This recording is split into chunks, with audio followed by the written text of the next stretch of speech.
Hi friends, welcome to Sana's home cooking. இன்றைக்கி நாம் என்ன ரெசிபி பார்க்க போகிறோன்னா, ஃப்ரெஷ்ஷான தேங்காவை வச்சு நம்ம சூப்பராக ஒரு ஸ்வீட் எப்படி செய்கிறதுன்னு பார்க்கலாம். அதுக்கு முன்னாடி நம்ம சேனலை சப்ஸ்கிரைப் பண்ணாதவங்க மறக்காமல் சப்ஸ்கிரைப் பண்ணிக்கோங்க. கூடவே பெல் ஐக்கானையும் கிளிக் பண்ணிக்கோங்க. அப்போ தான் நாங்கள் போடுற வீடியோலாம் உடனே உங்களுக்கு நோட்டிஃபிகேஷனில் வரும். வாங்க எப்படி செய்கிறதுன்னு பார்க்கலாம். நாம் இதுக்கு ஃபஸ்ட்டு 3 கப் அளவுக்கு ஃப்ரெஷ்ஷாக துருவின தேங்காய் எடுத்துக்கலாம்.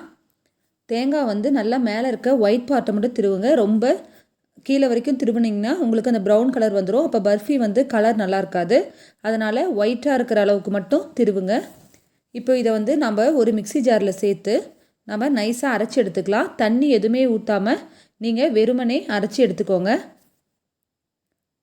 இப்போது இதை நம்ம ஒரு பவுலில் சேர்த்துடலாம்.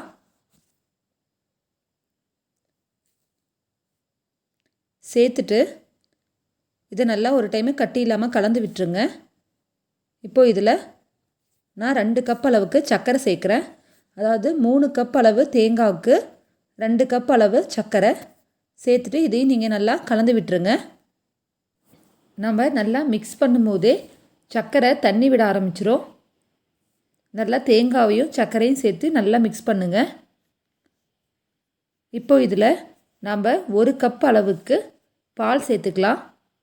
பால் நல்லா திக்கான பாலாக 1 கப் சேர்த்துக்கோங்க. நீங்கள் எந்த கப் அளவு எடுக்கிறீங்களோ அந்த கப் அளவுக்கே சர்க்கரையும் பாலும் எடுத்துக்கோங்க. இதையும் நம்ம சேர்த்துட்டு நல்லா மிக்ஸ் பண்ணி விட்டுறலாம்.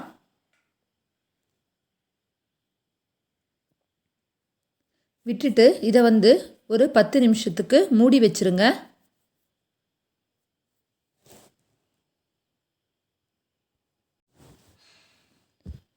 இப்போ பாருங்கள், 10 நிமிஷம் கழித்து ஓப்பன் பண்ணி பார்க்கலாம்.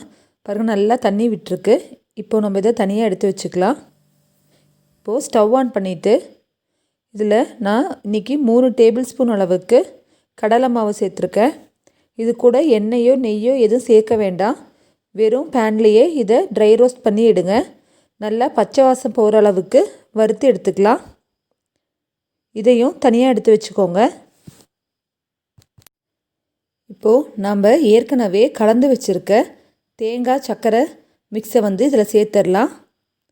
சேர்த்துட்டு மீடியம் ஃப்ளேமில் வச்சு தொடர்ந்து கிண்டிக்கிட்டே இருங்க. நீங்கள் ஹை ஃப்ளேமில் வச்சு கிண்டக்கூடாது, மீடியம் ஃப்ளேமில் வச்சு செய்யணும். அப்போ தான் சர்க்கரையும் எல்லாமே நல்லா கரையும், உங்களுக்கு பதம் கரெக்டாக வரும். ஹை ஃப்ளேமில் வச்சிங்கன்னா தேங்காய் சீக்கிரம் கருகி போயிடும். இப்போது இதில் நான் 1 டேபிள் ஸ்பூன் அளவுக்கு நெய் சேர்த்துக்கிறேன். சேர்த்துட்டு அதையும் நீங்கள் நல்லா மிக்ஸ் பண்ணி விடுங்க. நெய் எல்லா இடத்துலையும் கலக்கிற மாதிரி நல்லா மிக்ஸ் பண்ணி விட்டுருங்க. இப்போது நம்ம ஏற்கனவே வறுத்து வச்சுருக்க கடலை மாவை சேர்த்துடலாம்.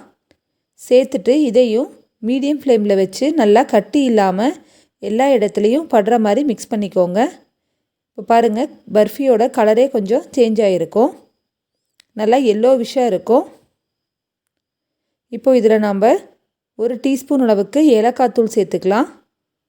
இது பர்ஃபிக்கு நல்ல ஃப்ளேவர் கொடுக்கும். சேர்த்துட்டு நல்லா கலந்து விடுங்க. எல்லாத்தையுமே நீங்கள் மீடியம் ஃப்ளேமில் பண்ணுங்கள். இப்போ பாருங்கள், நல்லா மிக்ஸ் ஆகிடுச்சு. நீங்கள் இந்த ஸ்டேஜில் எடுத்து நீங்கள் சர்வ் பண்ணால் நல்லா ஒரு பால்கோவா மாதிரி இருக்கும். இதுதான் கோகனட் கோவா.